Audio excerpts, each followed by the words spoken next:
Okay, Kinesiology 230, Chapter 15. This is presentation number 3. We're talking a little bit about the initial consultation and evaluation when you work with a client. We're not going to go into a deep dive regarding going over a health history questionnaire or anything like that, or a PAR-Q. It's not in the context of this chapter, but there's a little bit of Q&A that you have to have with your clients to determine what you're going to do with them. And then from there, you can come up with a strategy or plan to determine like your training frequency and how many times you work with the person or how many times they should be working out.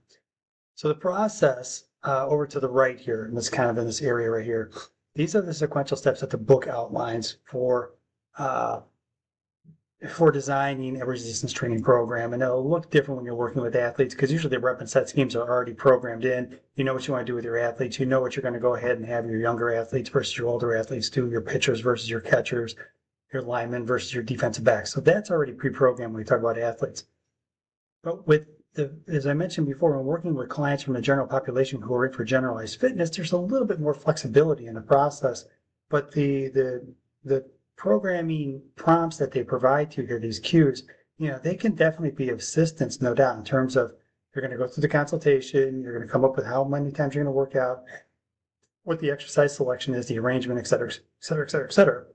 I will tell you, as a trainer and somebody who's been training for 25 years, and I've done strength and conditioning as well. When you look at training frequency, oftentimes at the table, that's a conversation that comes down to a selling proposition and a value proposition of a person who has no concept of what it is you can bring to the table in terms of helping them.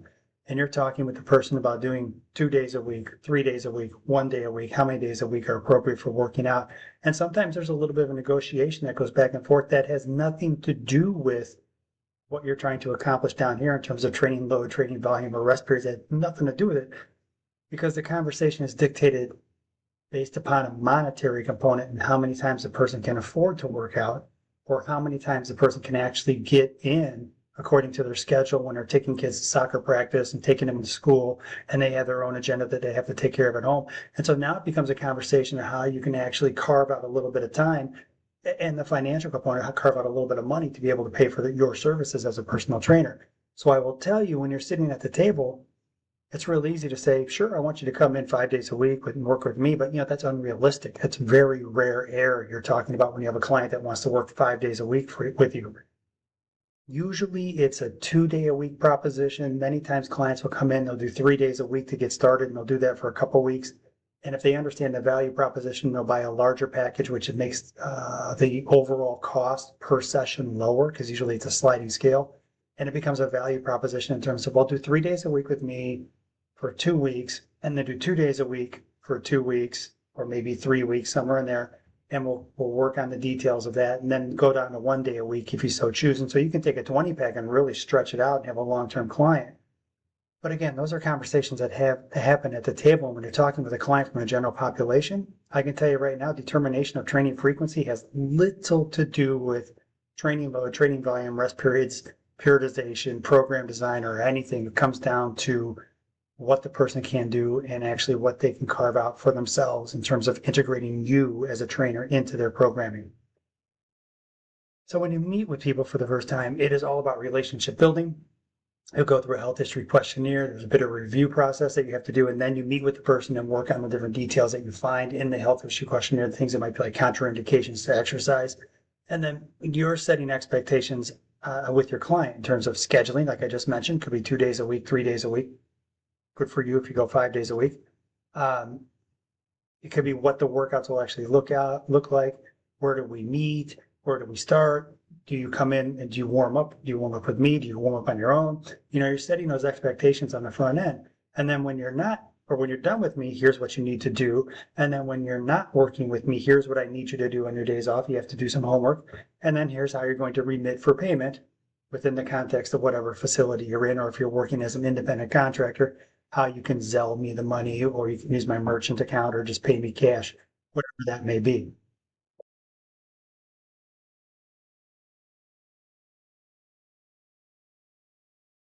Oh boy.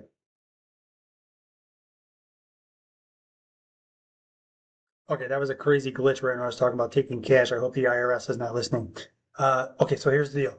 When you're working with athletes, especially in an organized training program, your schedule's set, when spring break is, when their season starts, when finals are, when summer break is, when Thanksgiving break is, when the start of the term is, the in-season, off-season, preseason, mesocycle. So all of that is set.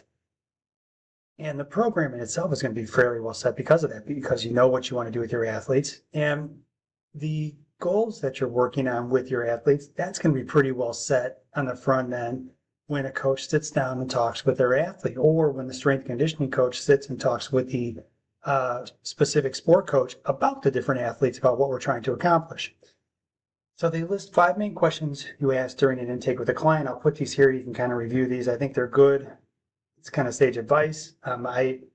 I tend to also ask this regarding what things are they interested in, what things were they really good at. If they happen to be really good at pickleball and they're awful at long distance running, or if they're good at long distance running or great at pickleball, or good at long distance running and bad at pickleball, that might give you an understanding of their predisposition of fiber type for energy system. Did they play sports when they were growing up? Were they a college level All-American shot putter, or were they a high school distance runner? These are the kind of things that you can ask just to kind of parse out a little bit more to get a real clear understanding of the person in front of you. So I would take a moment, if you want, pause me and read through these and kind of just wrap yourself around them, give them a big hug, but also understand that you can ask some questions regarding their likes and dislikes at the current moment to get about an understanding of things that they may have an affinity for, or they're interested in, and interest will then help with exercise adherence. They present kind of this algo in table 15.1 to help you kind of stratify and classify your clients. I tend to start all my clients, unless they are well advanced and I've seen them work out and I know they're well advanced, I usually start them off pretty much all in the same bucket. But when you look at this, they take those questions that you just saw. Do you currently participate? How long you've been following a regular workout? Blah, blah, blah, et cetera, et cetera, et cetera. And they look at this and they just kind of stratify it out. Well, do you currently participate? Yes. So it's either a yes or no. It's pretty binary. You get to hear question 2, how long you've been working out. Well, if it's no, then it's all the way across the board, then the person's a beginner. But if they've been working out for greater than 2 years, and they state that they've been working out at a very high intensity, and greater than 15 free weight and machine core, meaning large muscle group, total body type exercises, and assistance exercises with some power and explosive exercise, then they're in the advanced bucket. So you kind of look at this and help and see how the book is trying to help you stratify your client base, and you get better at this. The first couple of times you're sitting across a table from somebody, it takes a little bit of a process to get through this. I have my own method to my own madness, even whether it's people from the general population or if I'm working with athletes. Same thing, I still kind of go through this decision-making tree and this conversation tree to get to a point where I feel I'm placing my clients and my athletes best. So they usually fall within these categories, right? You want muscular endurance, you have hypertrophy, muscular strength, or muscular power. And, people will use verbiage like, well, I want to get bigger upper body, or have my arms get bigger, or, I want to be stronger, or I want to, have this kind of random thought of being able to carry things up and down the stairs, right? So I'm going to carry a bag of salt down the stairs to my water softener, which is difficult for me, or has become difficult for me as I age. That's pretty darn specific. Whereas I want to get stronger is very nebulous in terms of muscular strength. When we get into muscular power, this becomes usually in the realm of more sport specific. Most people don't come in off the street and say, I want to be able to do box jumps. It's just not even in their lexicon. But you'll find as you start to win people over and inculcate them and indoctrinate them into fitness, they'll actually have a better understanding, because they'll see somebody doing box jumps and they'll ask, hey, what's that? Can we try that? And those are the kind of conversations that you have to have in the moment.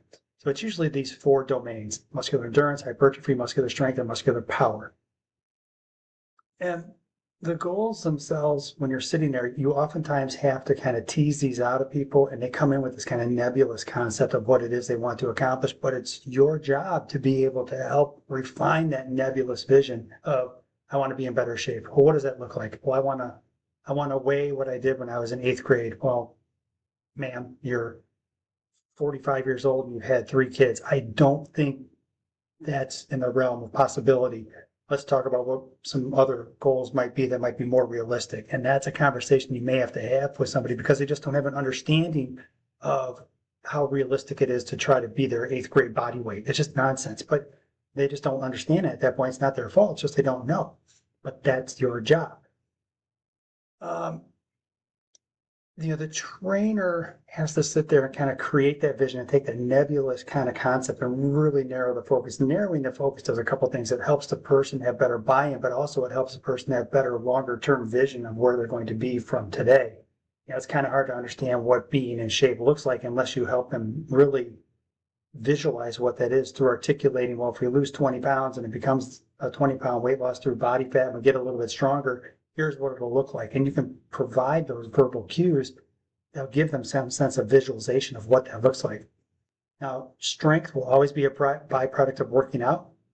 It doesn't matter which domain you're looking at over here to the left, so muscular endurance, hypertrophy, strength, or power. When a person first starts working out, strength will always be a main component or a key component on the front end. Usually in the first 2 weeks, if somebody has never worked out before, it's all about the neurological aspect. They're getting better at just firing the right muscles in a more coordinated manner. But hypertrophy will come in a close second because they'll end up having